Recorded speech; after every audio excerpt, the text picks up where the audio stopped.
Academia VRS. Triturando la literatura. En la profilaxis con palivizumab, el cuando importa. Traigo dos publicaciones bastante recientes que son muy interesantes en el mundo de las infecciones por el virus respiratorio sincitial en la época después del COVID. ¿Por qué las he traído?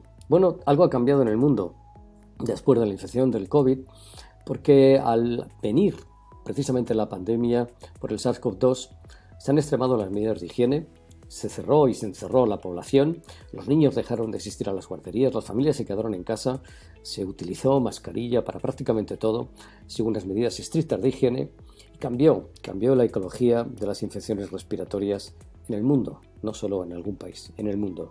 Bien, la vuelta a la normalidad, la vuelta a esa reducción otra vez de las medidas drásticas de higiene ha generado que las infecciones por virus respiratorio sincitial, de haber desaparecido realmente la epidemia COVID en la época que tenían que haber aparecido, lo hayan hecho ahora en momentos quizás que no eran los habituales. En cualquier caso, y lo que es interesante, es que quizás la pandemia nos ha modificado la ecología del sistema y nos ha modificado la epidemiología también.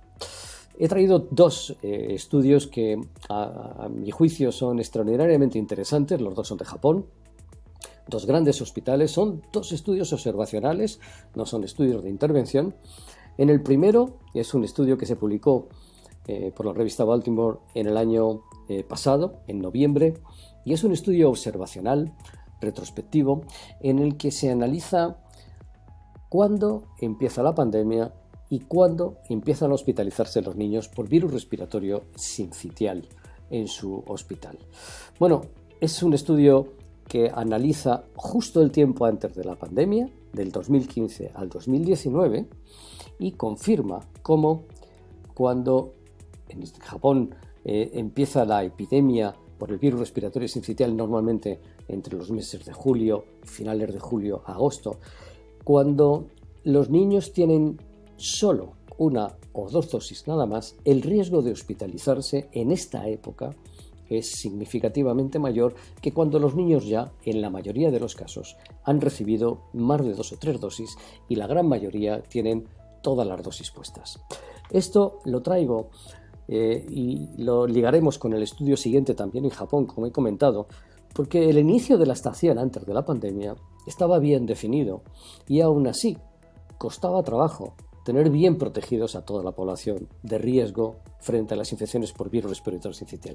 En esta diapositiva ellos muestran cómo en el inicio de la estación, los meses de julio y agosto, no hay todavía un porcentaje importante de niños con la profilaxis iniciada y es cuando mayor número de ingresos ocurren en su hospital.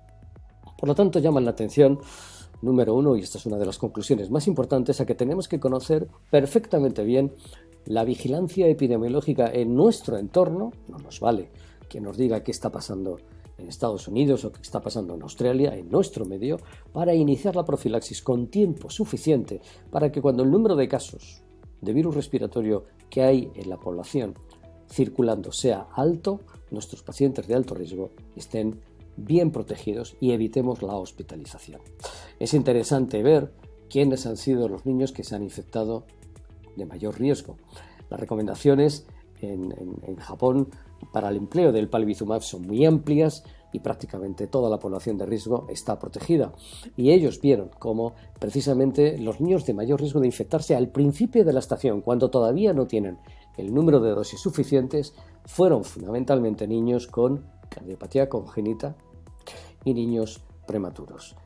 De nuevo aparece otra vez la trisomía 21 como uno de los factores de riesgo para infectarse en esta época al principio de la estación. Pero es de llamar la atención como el mayor porcentaje de niños que se infectaron fueron niños con cardiopatía congénita y que precisaron además hospitalización debido a esta infección. Por lo tanto, en resumen, este trabajo nos trae esa voz de alarma de conocer perfectamente bien cuándo empieza el brote epidémico por virus respiratorio sincitial y tener especialmente bien cubiertos con suficiente número de dosis a los niños de alto riesgo, muy especialmente los niños con cardiopatía congénita y los niños muy prematuros. El siguiente estudio que quiero mostrar Es un estudio, como he comentado, también de Japón y esta vez publicado hace apenas unas semanas. Este estudio sí analiza ya en la época de la pandemia el impacto que tienen las infecciones por virus respiratorio sincitial en este momento. Es un estudio observacional hecho también en un gran hospital en Japón, donde lo interesante es que se prescribe a un número muy importante de niños y se analiza cómo se infectan o no estos niños, teniendo ya en cuenta, desde el año 2013 hasta el 20, la pandemia.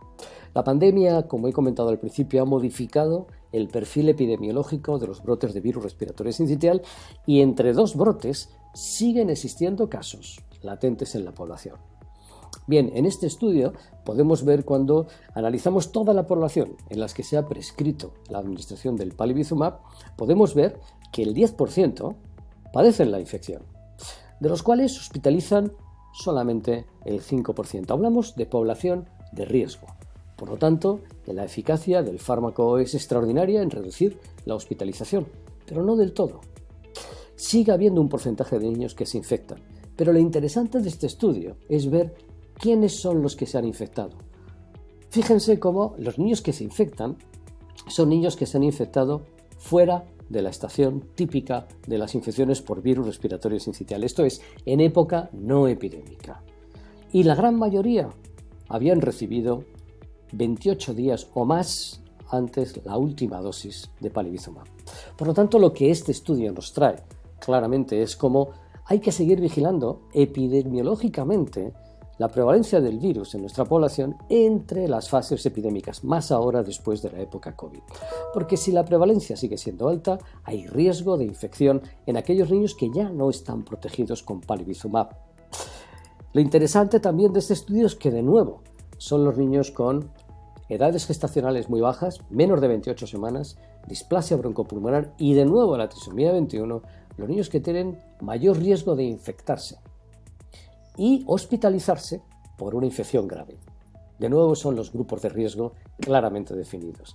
Pero lo interesante es que el mayor riesgo de infectarse entre dos picos epidémicos de virus respiratorio sincitial ahora son, curiosamente, los niños con cardiopatía hemodinámicamente significativa, muy especialmente aquellos que han requerido cirugía cardíaca y muy especialmente las cardiopatías cianosantes.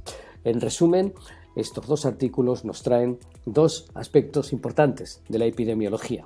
Uno, cuando llega el brote epidémico importante, tenemos que conocerlo bien porque tenemos que adelantarnos el inicio de la profilaxis. No vale empezar la profilaxis cuando ya tenemos circulando el virus en una tasa muy elevada.